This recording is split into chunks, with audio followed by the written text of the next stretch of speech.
너희가 어찌 우리는 지혜가 있고 우리에게는 여호와의 율법이 있다 말하겠느냐. 참으로 서기관의 거짓의 붓이 거짓되게 하였나니. 지혜롭다 하는 자들은 부끄러움을 당하며 두려워 떨다가 잡히리라.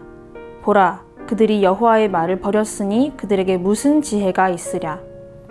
그러므로 내가 그들의 아내를 타인에게 주겠고 그들의 밭을 그 차지할 자들에게 주리니 그들은 가장 작은 자로부터 큰 자까지 다 욕심내며 선지자로부터 제사장까지 다 거짓을 행함이라.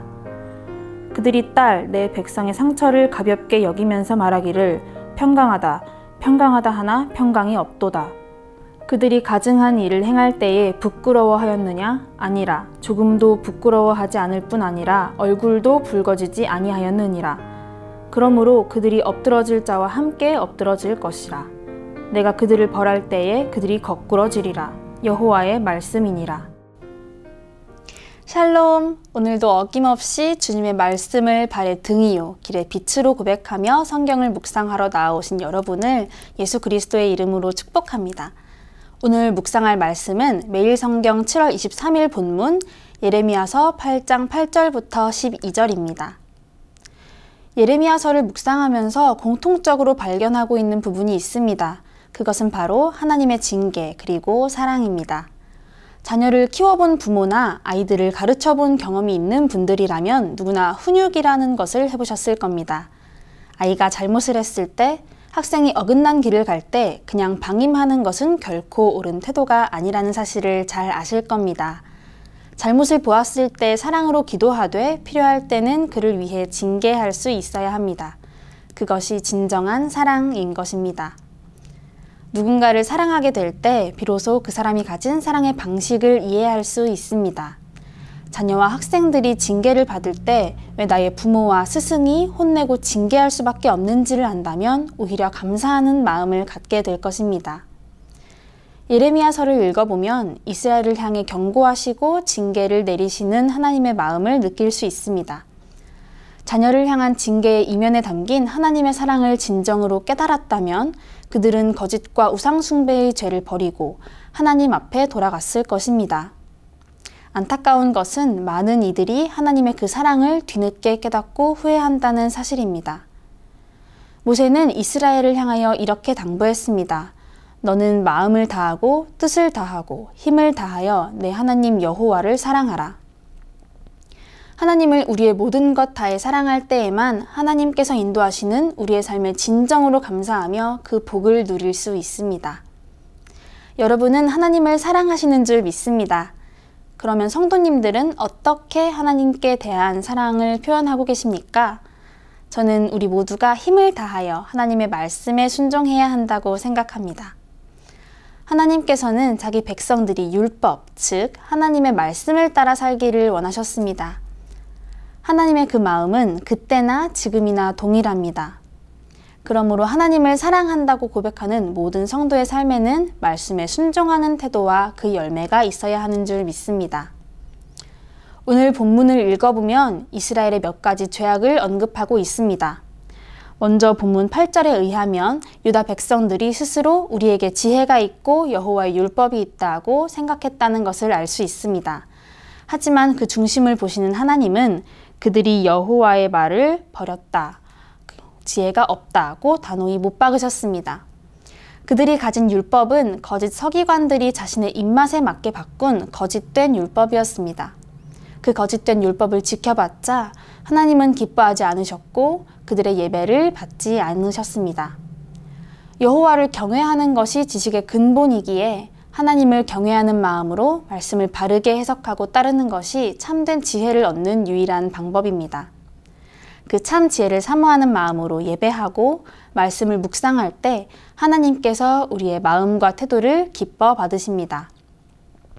사랑하는 성도 여러분, 스스로 지혜 있다 여기는 교만의 자리에서 벗어나 하나님께 끊임없이 사랑을 고백하며 주님을 경외하는 복된 자리로 나아가는 우리 모두가 되기를 원합니다. 아멘. 이스라엘은 스스로 지혜 있다 여기는 교만한 모습뿐 아니라 또 다른 심각한 죄의 모습을 가지고 있었는데 그것은 바로 종교 지도자들을 포함한 모든 백성들이 욕심과 거짓으로 물들었다는 사실입니다. 그들은 약한 자를 돌보지 않고 이웃을 긍휼히 여기지 않았습니다.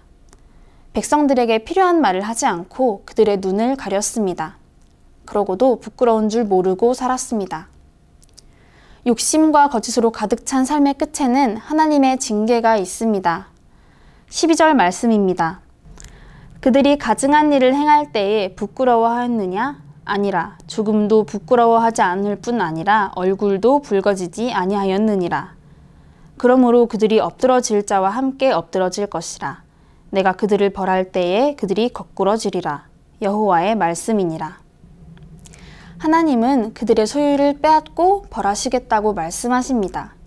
그 벌이 무엇입니까? 바로 죽음입니다. 성경은 죄의 결과가 사망이라고 말씀합니다. 이 엄중한 말씀 앞에 우리 삶의 태도를 돌아보아야 합니다. 거짓과 욕심으로 얻은 것들은 안개와 같이 다 사라질 뿐입니다. 그러므로 남들이 다 거짓과 욕심의 길을 간다고 하더라도 그리스도인들만큼은 바울이 로마서에서 말한 것처럼 이 세대를 본받지 말고 오직 마음을 새롭게 함으로 변화를 받아야 하는 줄 믿습니다. 우리 모두에게 마음의 변화와 죄악의 길에서 돌이키는 은혜가 있기를 원합니다.